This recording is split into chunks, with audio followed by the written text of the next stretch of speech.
Senhor esteja convosco. Ele está no meio de nós. Proclamação do Evangelho de Jesus Cristo segundo São Mateus.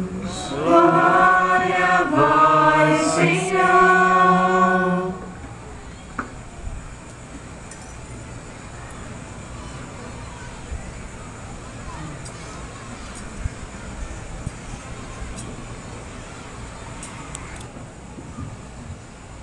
Naquela hora, os discípulos aproximaram-se de Jesus e perguntaram: quem é o maior no reino dos céus?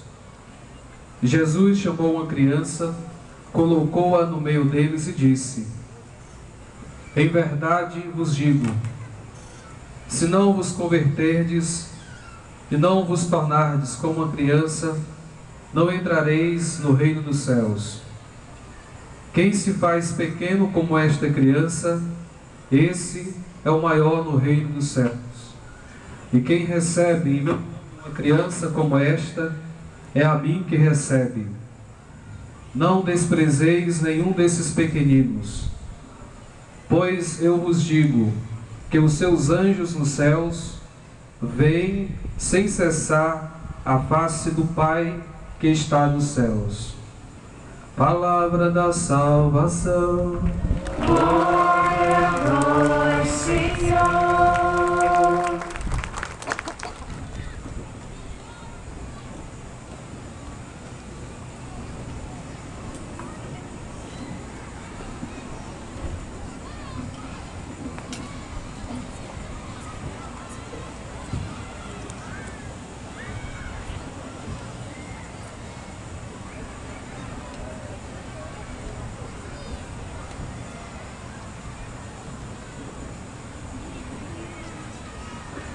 Louvado seja nosso Senhor Jesus Cristo. Para sempre seja louvado.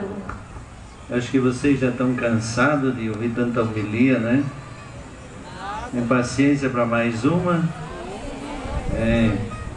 Sobretudo aqui nesse fresquinho gostoso, né? Então, antes de dizer alguma coisa sobre o tema de hoje, eu gostaria de começar partilhando com vocês um pouquinho da experiência maravilhosa que nós vivemos no mês de julho, na Jornada Mundial da Juventude, lá no Rio de Janeiro. Alguém aqui foi lá, esteve lá? Levanta a mão, quem foi? Ninguém foi? Acho que teve alguns jovens que foram, né? Nós fomos em 420 da Diocese de Sobral, né, que estávamos lá. E vivemos aquele momento forte, marcante, daquela semana da Jornada Mundial da Juventude. Como vocês acompanharam, era mais ou menos 3 milhões e meio de pessoas. Quase que caberia aqui na praça da Capela São Francisco, né? Muita gente. Jovens vindos de 182 países, quase todos os países do mundo estavam presentes. Éramos 644 bispos e mais de 8.000 sacerdotes, depois religiosas, seminaristas, né, muitos presentes. Eu tive a alegria de ser um dos bispos catequistas. Fomos 270 bispos catequistas, 3 dias durante aquela semana, na parte da manhã, em lugares diferentes, fazíamos uma catequese para grupo de jovens, em torno de 500 a 1.000 jovens, mais ou menos, eram os diferentes grupos. As catequeses foram feitas em 27 línguas diferentes, né? Um dos momentos mais marcantes para mim, pessoalmente, foi no sábado, dia 27, que nós tivemos às 10 horas da manhã a missa com o Santo Padre lá na Catedral do Rio de Janeiro. Depois da missa, fomos para o Palácio do Arcebispo do Rio de Janeiro, onde o Santo Padre nos fez uma palestra, uma reflexão. E depois tivemos a alegria de almoçar com ele, né? Eu lembro que O vinho que serviram, que era um vinho argentino, era muito bom, né? Nunca tinha tomado vinho bom igual aquele, né? E depois do almoço, nós tivemos a graça, cada bispo pôde passar para cumprimentar pessoalmente o Santo Padre, né? Acaba de chegar nessa semana as fotos que eu tirei naquele momento de saudação do Santo Padre.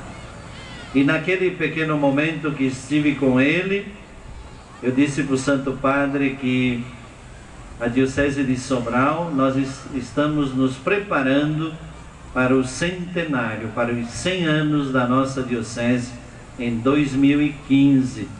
E pedi então ao Santo Padre que desse uma bênção para a nossa Diocese.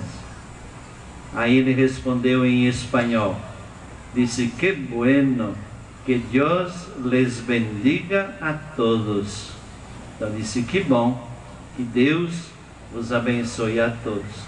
Então aproveito dessa vinda aqui nesta noite para trazer para vocês aqui do Massapê, aqui sobretudo celebrando São Francisco, essa bênção do Santo Padre, né? E eu queria só dizer que já lavei, mas fiquei um mês sem lavar essa mão, né? Porque eu tinha apertado a mão do Santo Padre. Depois de um mês não deu mais, tive que lavar, né? Mas ele estava com a mão muito fria, né? Estava frio naqueles dias no Rio de Janeiro, né? Então queria trazer como mensagem inicial um pouquinho essa experiência bonita que nós vivemos naquele momento lá com o Santo Padre no Rio de Janeiro. E depois dizer alguma coisa então sobre o tema de hoje. Vocês estão refletindo, rezando, meditando durante a festa desse ano o tema da família, família como santuário da vida. E o tema de hoje, mais especificamente, o subtema: família, lugar privilegiado de encontro com Deus e com os irmãos. Então, primeiro, família, lugar privilegiado de encontro com Deus. Nós sabemos que é na nossa casa, na nossa família, que a Igreja define como, o documento do Concílio Vaticano II, define a família como primeira igreja doméstica. Aquele lugar onde nós fazemos as primeiras experiências, recebemos as primeiras noções da nossa fé, a primeira experiência de Deus, né? Que bonito quando a família começa já na celebração do matrimônio religioso. Papai e mamãe ainda não são papai e mamãe, são o noivo e a noiva, mas que iniciam uma nova família já com a bênção de Deus, né? É um gesto simples, mas é um gesto que quer dizer: na nossa casa, na nossa família, Deus tem um lugar.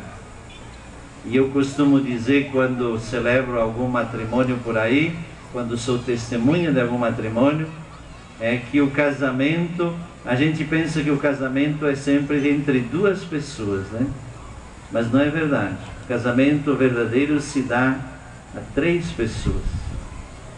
Aí é diferente quando a noiva está grávida, aí é 4, né? Mas normalmente é 3. Quer dizer, o noivo, a noiva, e quem é o terceiro? Deus. Deus.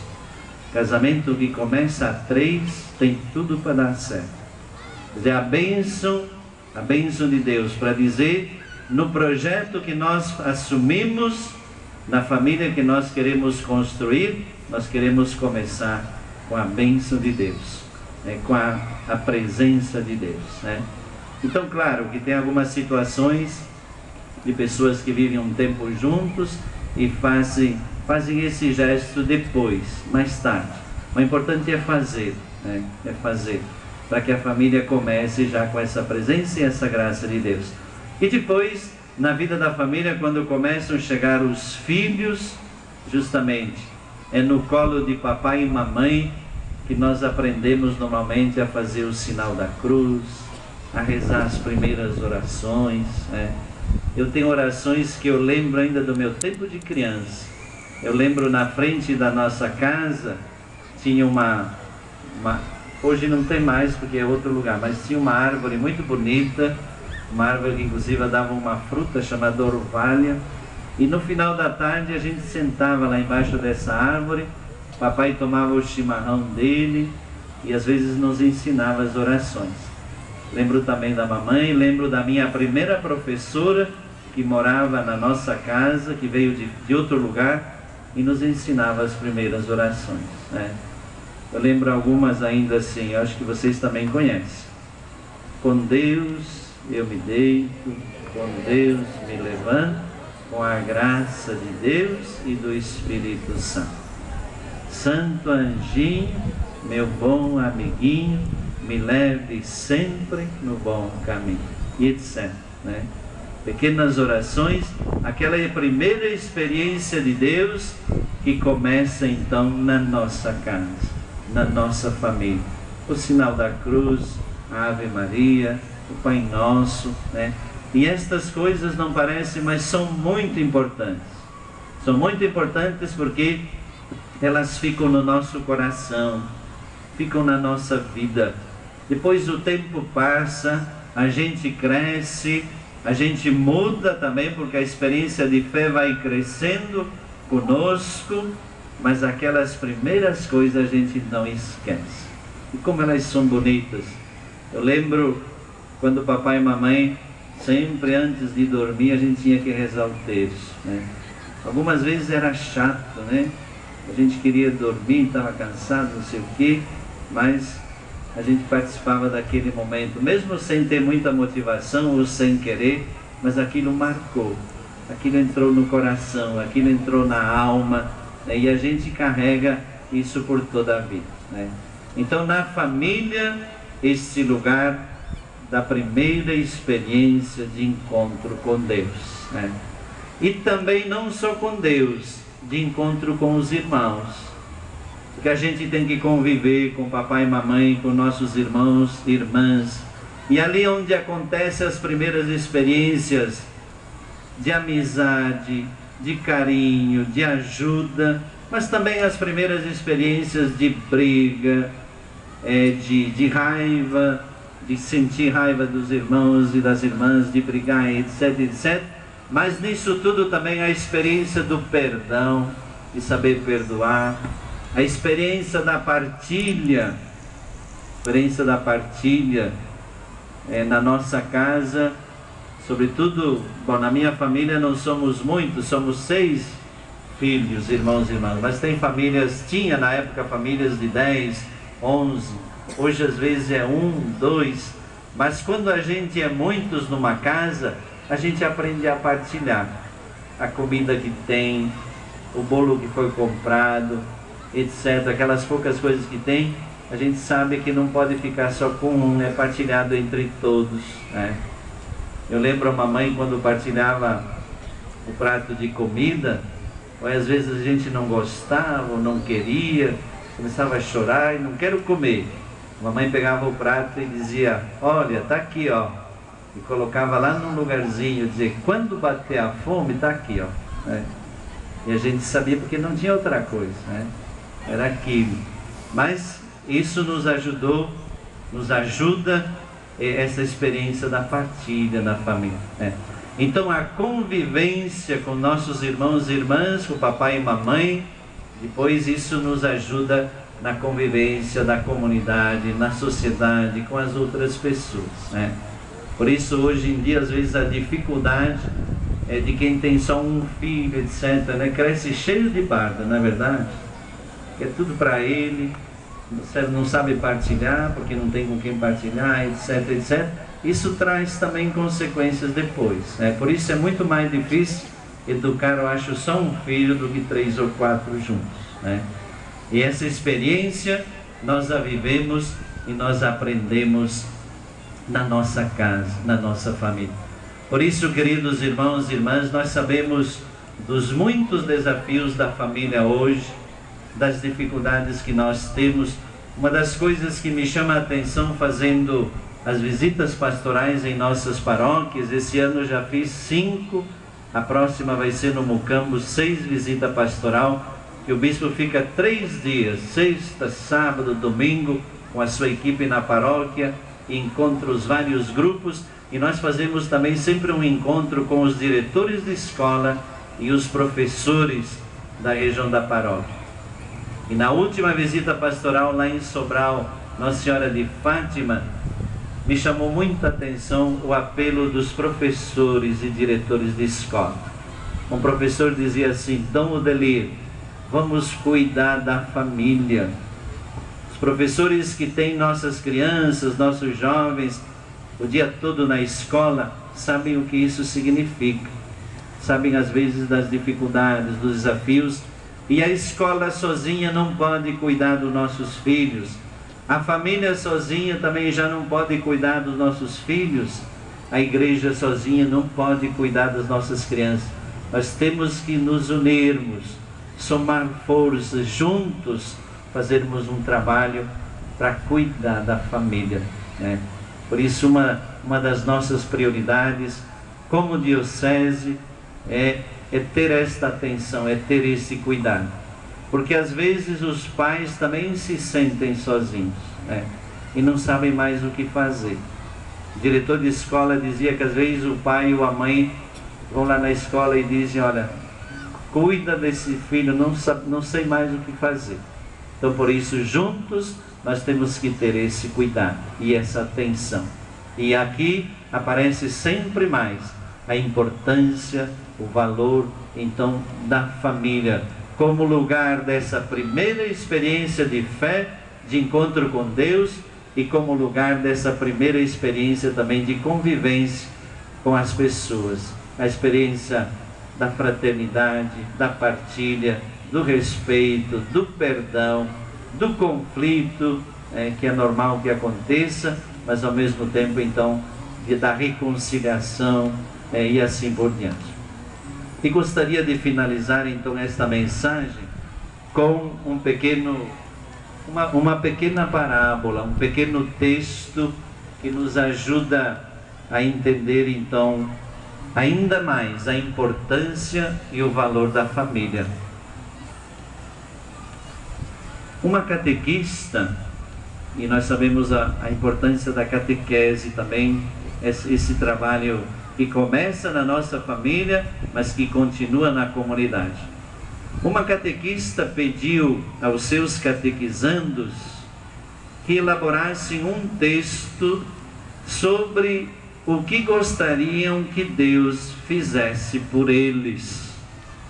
Então a catequista que reúne os seus catequizandos e disse: olha, hoje nós vamos fazer uma redação. Cada um de vocês vai escrever o que é que você gostaria que Deus fizesse por você. Quando terminou o encontro da catequese, ela chegou em casa e começou a ler as mensagens. Uma mensagem a deixou profundamente emocionada e intrigada. Seu esposo, ao chegar, viu-a a chorar e perguntou: o que é que aconteceu? Ela respondeu: leia você mesmo. O texto era uma oração e dizia assim: Senhor, esta noite peço-te algo especial. Transforma-me numa televisão. Quero ocupar o lugar dela, viver como ela vive na minha casa.